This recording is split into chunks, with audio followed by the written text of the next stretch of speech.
Queridos hermanos, estamos ahora en la segunda sesión o el segundo paso de este curso para dirigentes. Estamos tratando de explicar de la mejor forma posible qué es Schoenstatt, cuál es la propiedad de nuestro mundo como movimiento. Y para ello dijimos, siguiendo la recomendación del fundador, vamos a ir viendo los hitos o momentos de gracia centrales que ha tenido la historia de la familia de Schoenstatt.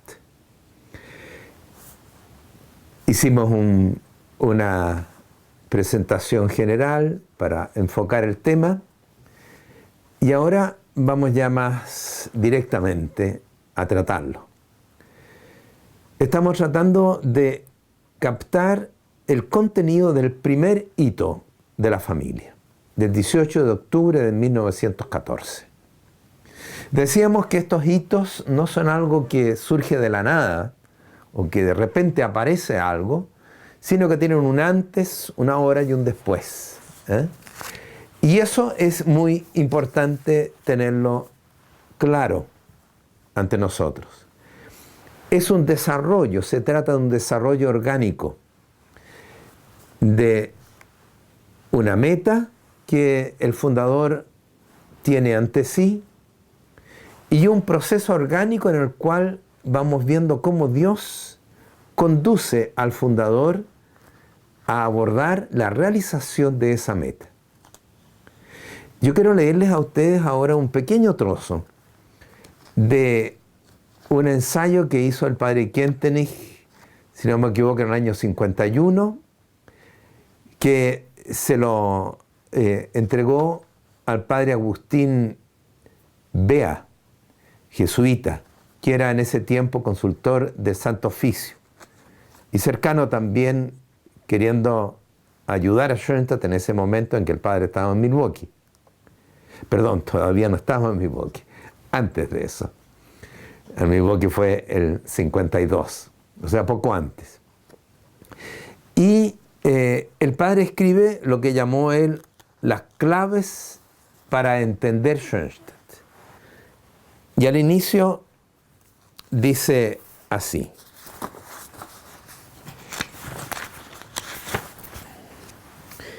quien quiera formarse una opinión personal valedera sobre Schoenstatt, es necesario que sepa cómo se gestó Schoenstatt, qué características tiene y qué fines persigue. Las presentes claves apuntan a dar una respuesta breve y clara a estos interrogantes. Y la manera más sencilla y adecuada de hacerlo es exponer con concisión la historia de Schoenstatt y reflexionar sobre ella. Es lo que estamos tratando ahora de hacer.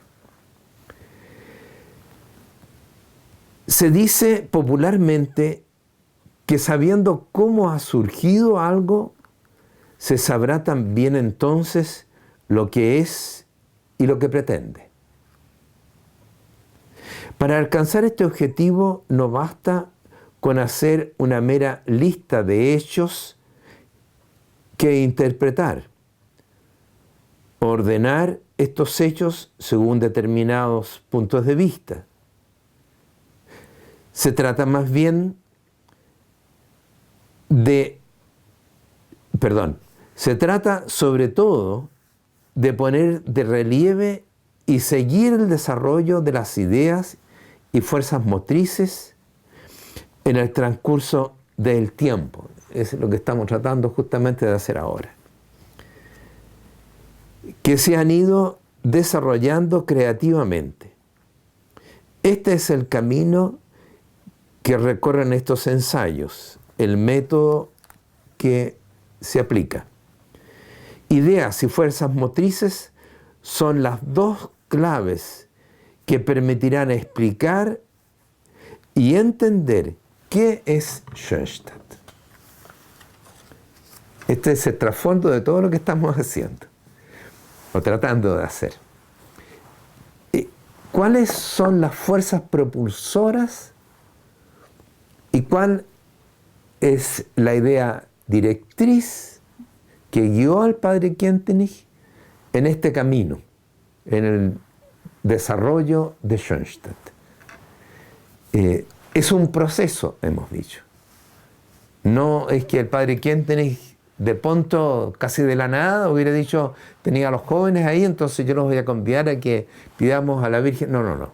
Venía él con un bagaje bastante contundente. No venía así nomás. Él había tenido una historia, había reflexionado, había tenido experiencias fundamentales en su vida, y todo eso iba conformando lo que él después, Dios le llamaba a realizar en Schoenstatt. Ideas directrices y fuerzas propulsoras.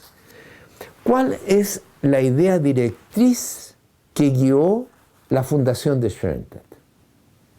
Fíjense que aquí el padre Kientenich dice algo bien interesante. Dice, yo nací como una idea congénita o innata. Hay algo a veces que uno puede ver en algunas personas o fundadores también como que tienen una cosa puesta, por así decir, nacen con una idea. Yo quisiera hacer algo tengo delante que me parece que tengo que realizar. Bueno, esto para el padre Kientenich fue muy fuerte. Dice, desde muy temprano, él fue dándole forma a una idea. Hay que forjar, se decía a sí mismo, un hombre nuevo en una nueva comunidad. ¿De dónde surgió esto? ¿Cómo surgió esto? Surgió, en primer lugar, a partir de la experiencia vital del padre Kientenich.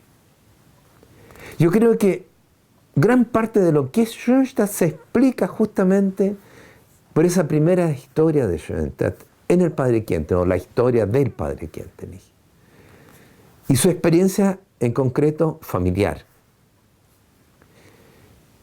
En 1949, el 31 de mayo, él va a hacer una alusión, varias veces vamos a referirnos a ello, diciendo, yo experimenté en mi propia persona los problemas del hombre actual. ¿Y cuáles eran esos problemas? En gran parte era la destrucción del hogar.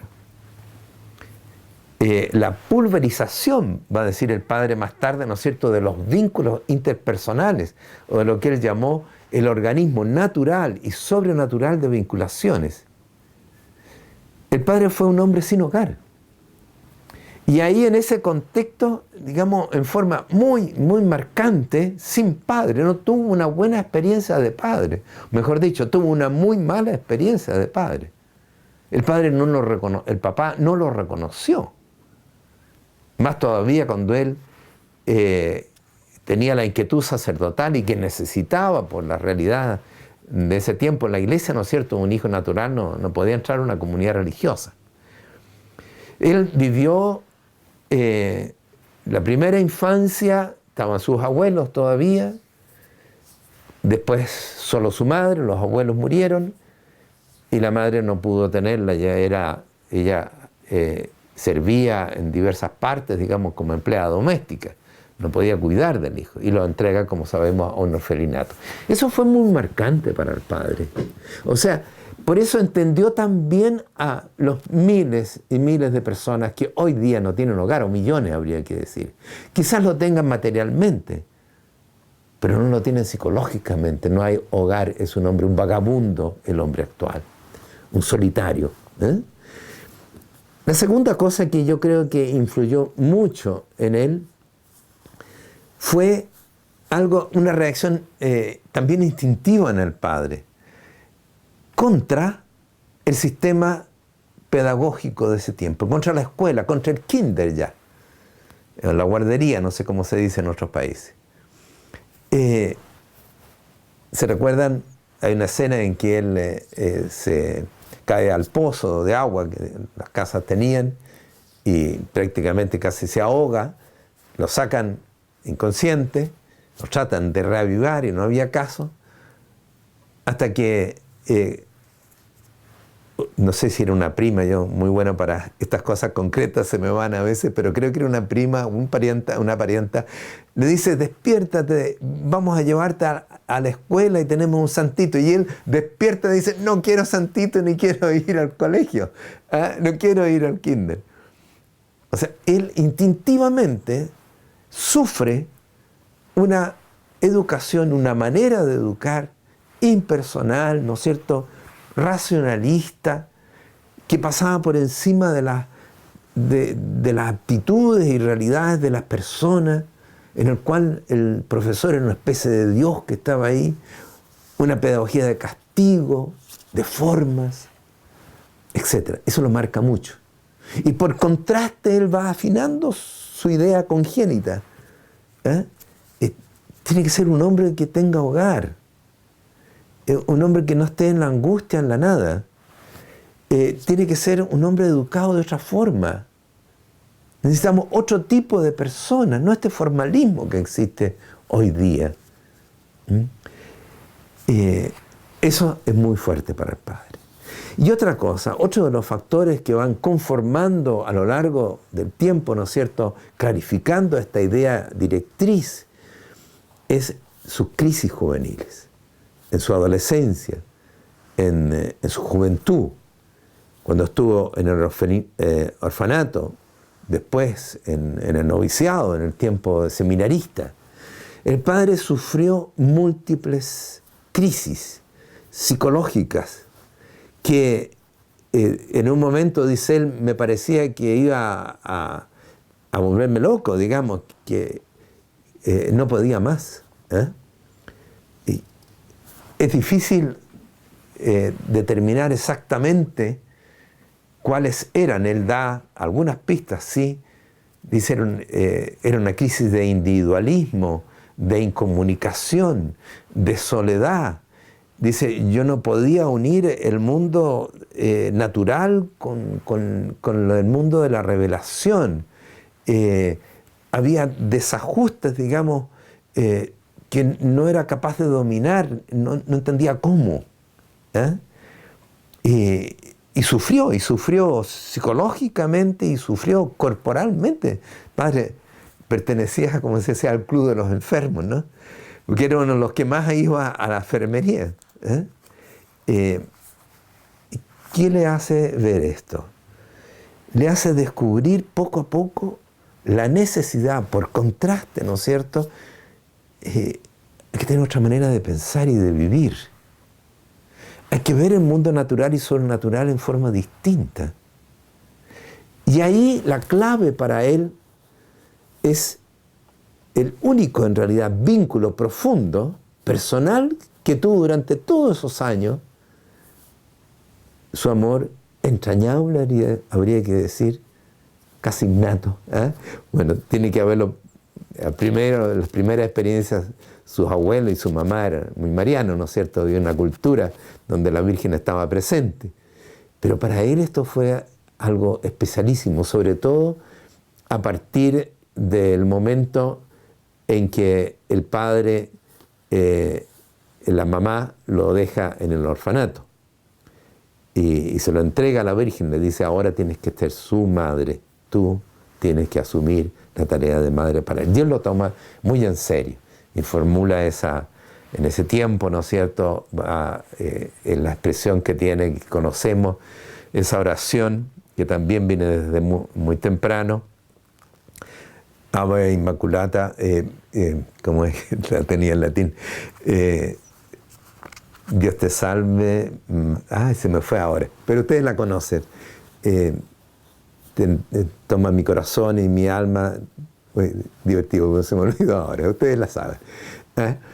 Y bueno, así se va forjando ahora va encontrando no solamente en esos problemas, en esa historia, en esa soledad, en ese individualismo en que estaba encerrado él, en esa tensión interior, encuentra un refugio en María. Y no solamente un refugio, encuentra la solución. Porque ve que con ella las cosas se aclaran, que Dios se le revela en María a través de ella como un Dios de la vida, de la historia, que interviene en la historia, que nos quiere, que no está ajeno a la historia. No un Dios idea, un racionalismo, no forma, sino que en la vida concreta. Y que Dios se vale de nosotros y nos quiere a nosotros como interlocutores. ¿Cómo lo vio en María? La compañera y colaboradora del Señor. ¿No es cierto?